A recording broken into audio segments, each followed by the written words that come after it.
This is Dr. Linda Bluestein, board-certified anesthesiologist and specialist in treating patients with hypermobility disorders. I am really excited to be speaking today with Karina Sturm. Karina grew up in Germany, but currently lives in San Francisco, California. After finishing school, she has worked in the medical field for 8 years, most recently as a laboratory technician in a German research facility with a focus on biotechnology. In 2010, she developed symptoms related to Ehlers-Danlos syndrome and comorbid conditions and was unable to continue her research. She soon found her passion for writing and started to combine her medical knowledge with her personal experiences with disability and chronic illness. Her work focuses on medicine, science, chronic illness, and disability. In 2018, Karina was accepted into a journalism program in Edinburgh, Scotland, and has been studying ever since. As part of her degree, she has worked with blind journalist Bello Cipriani and produced 3 accessible short films called First that feature writers with different disabilities. Additionally, she writes for an Australian magazine for medical professionals with a focus on the patient's perspective and has also written for international publications such as Columbia Journalism Review. Besides journalism, Karina has a strong passion for all activities that involve being on or near the ocean. She loves traveling, dogs, facts, and heavy metal music, and hates lies, intolerance, and cooking. I love that. Karina's film, We Are Visible, is a nonprofit project and part of her MA thesis. Karina, it is so exciting to get to speak with you today about your experiences and your work. Hi, thanks so much for having me. Oh, wonderful. So I'm really curious to start with, when did you first hear about Ehlers-Danlos syndromes? Okay, so I first heard about EDS way back in around 2012 or so. I kind of accidentally stumbled upon the term while I was researching my severe neurological issues that had started in 2010. So in the end of 2010, I suddenly became severely ill and disabled and was then later diagnosed with several cervical spine instabilities. But then it took another 4 years until I was diagnosed with EDS, which was again kind of accidentally. So back then I couldn't find any help for my neck issues in Germany. I had seen all sorts of specialists, but nobody knew what was going on with me, and most of them actually didn't believe me. So at some point I decided I would travel to the United States, and I saw a world-renowned neurosurgeon there, but what I didn't know was that he was actually also an EDS specialist. So besides my neck issues, he then also diagnosed me with EDS, dysautonomia, and mast cell activation. Oh my. Yeah, so this was the second time I heard of EDS, but it was actually the first time that somebody really took the time to explain to me what EDS is and what this meant for me. Wow. And so what year was that you said you had developed the symptoms in 2010? What year was that you came to the United States? That was in 2014 for the first time. Okay. Wow. Wow. And you have written about EDS in both German and English in a lot of different locations in order to spread awareness. And I know some of the places you've written are like in the Mighty, for example. What Mhm. can you tell us about these various different projects that you've done? So I kind of got into journalism because writing has always been a passion of mine, but it became super important for me after I got sick. So before I became ill in 2010, I was working as a research associate. I worked in a German research lab and mainly published like academic articles. So I kind of had the research background and already knew the medical words or the medical terminology. But then I got sick, and all of a sudden I lost all these things. So everything that kind of defined my life before, like my job and my apartment, was gone. And I fell into this like huge hole for a while and didn't quite know where I was anymore. And then I started to write. So first I started to write to cope with all these feelings.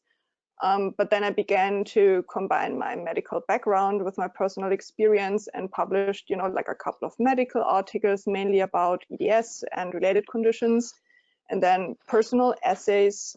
And all of a sudden, I was writing journalistic pieces, about medicine and science. So yeah, that's kind of how I got into all these awareness projects. And then on the other hand, I wanted to improve the representation of people like me, people especially with invisible disabilities in media, because that's generally quite inaccurate, and I wanted to change that. And so I felt that the best way to do this is by becoming a journalist, especially a journalist that's affected by a chronic condition and a disability herself. So that's how I applied for the journalism program in Edinburgh. And that has given me the tools to, like take on other projects, like for example, the film about Ehlers-Danlos syndrome. And I definitely am eager to talk about that. So can you tell us about your journey making the film We Are Visible? Yeah, so journey is actually the right word. So this film has probably been the toughest project I've ever taken on. It started out as this super small student project. It was only meant to be part of my master's thesis, but then it became all of a sudden so much more.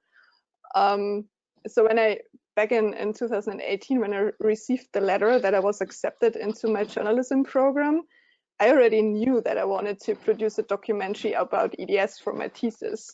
And at that point, I had never filmed in my life. I had no idea about documentary filmmaking.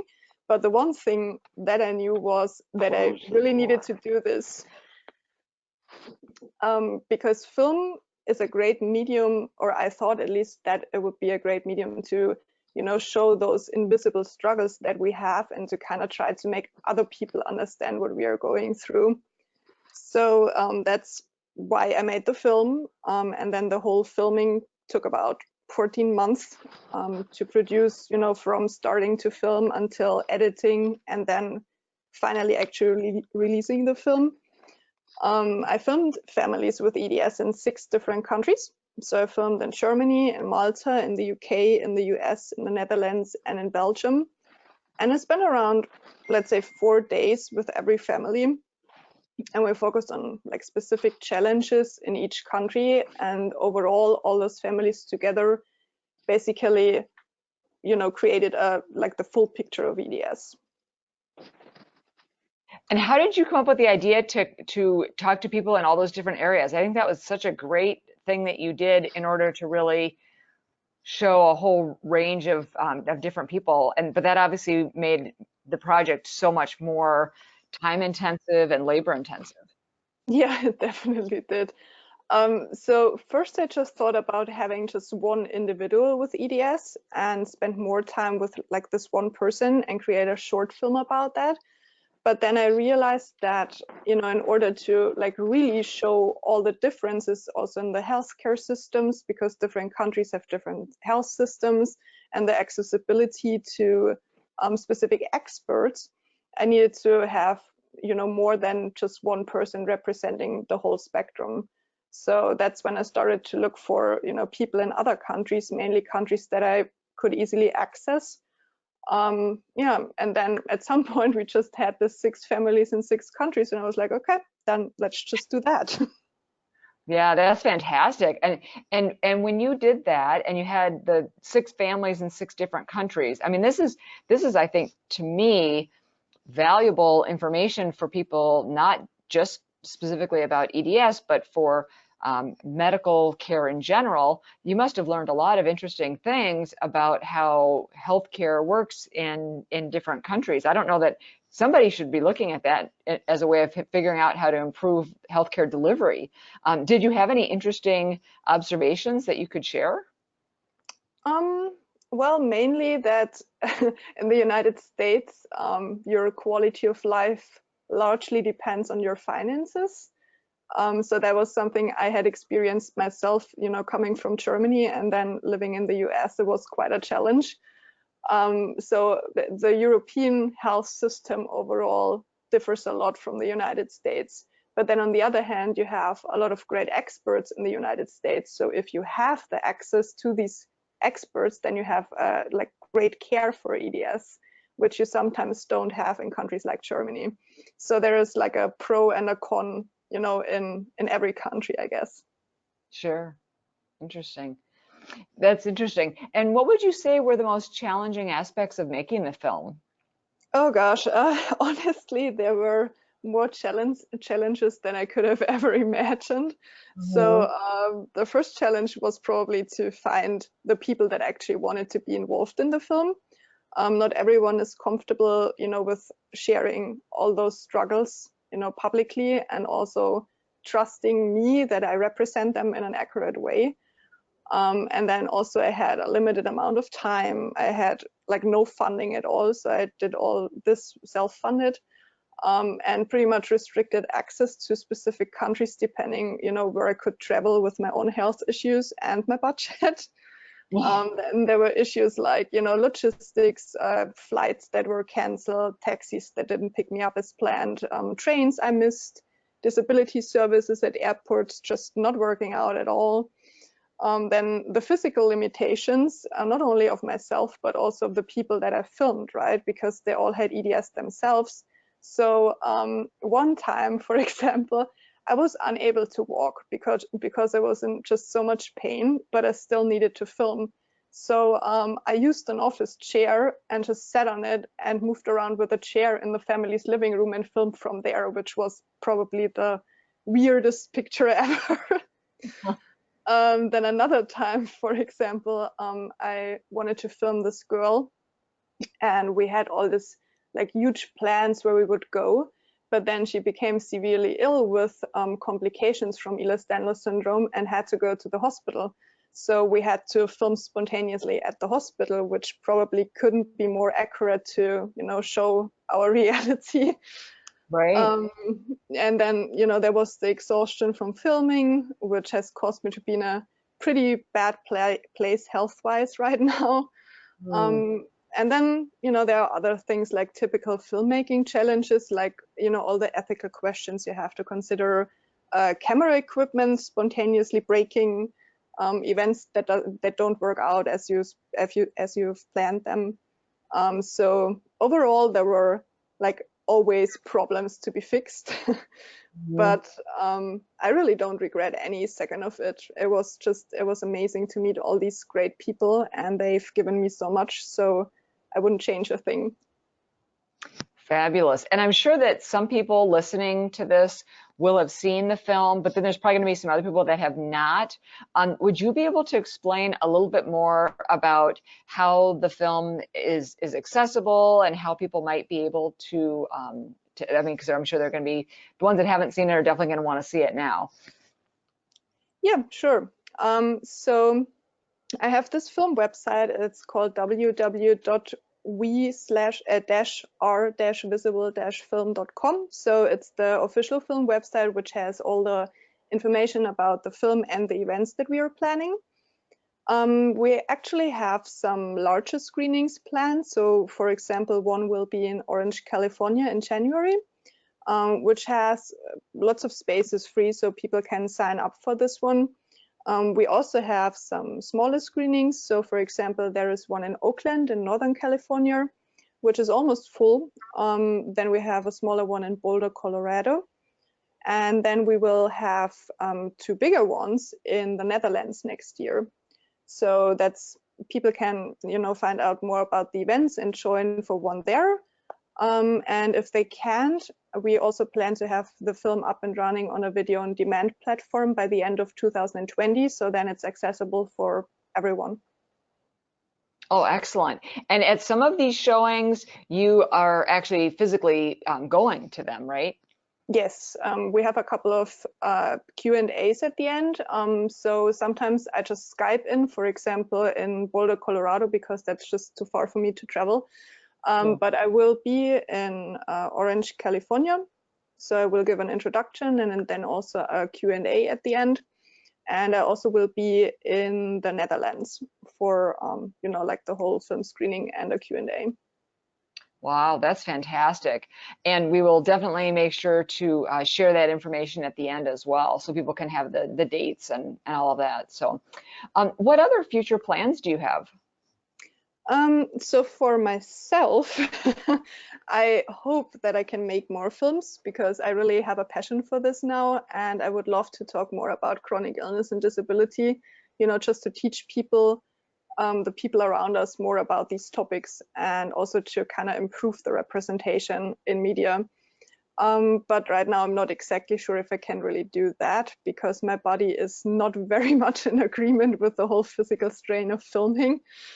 I also want to probably work more on multimedia stories in German and in English that kind of combine the patient's perspective, but with educational content. So with, like hard facts, recent studies and things like that. And like one of the biggest dreams I have is that at some point I want to get my work published by the New Yorker. And I would love to win a journalism award. But other than that, I don't really know where my journey leads me. So after my master's, I want to take a bit of a break and just try to recover from the last month, which were quite tough. And then I might even look into the possibility to get into a disability studies PhD program. But that's all just future maybes. And then in terms of the film, I very much hope to get the film into a film festival in 2020. We have applied for a couple of those. It also has won some smaller prizes, but I would love to actually win a film festival competition. That would be like huge for me. And I hope that the film is gonna be shown all around the world. I mean, we are in the process of setting up screenings in several countries, but it's still pretty limited. So I want to have it shown more broadly. And yeah, then hopefully it's going to be on a video on demand platform and people can see it there too. Wonderful. And that is, those are such great dreams and plans. And unless we have the big dreams, they're never going to actually be fulfilled, right? So I think that's fantastic.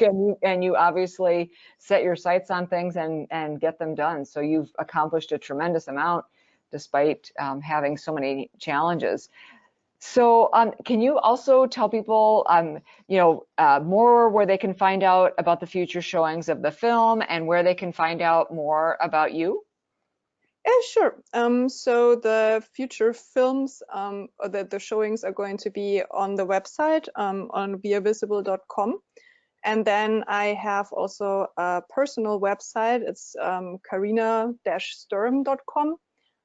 That is more like about my overall journalistic work and all the projects I take on, but it has also some background information about the whole filmmaking process.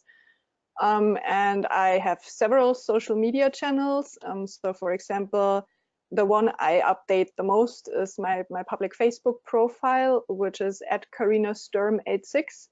And then I also have Twitter, which is at Karina Sturm.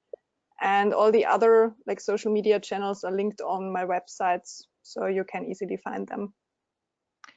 Okay, great. And you spell your last name Sturm for those that are definitely look for Karina and follow this exciting work that she's doing, because we really it's so beneficial to the community to have someone like Karina who has the combination of medical knowledge and amazing writing abilities. She has done so many great journalism projects, and the movie is just one of many things that she has done. And if you go to her website, you'll be able to find a lot of the different things that she's written. And this is really going to help raise awareness for EDS and related disorders. And the more we can raise awareness, the more help that we can get for people. So.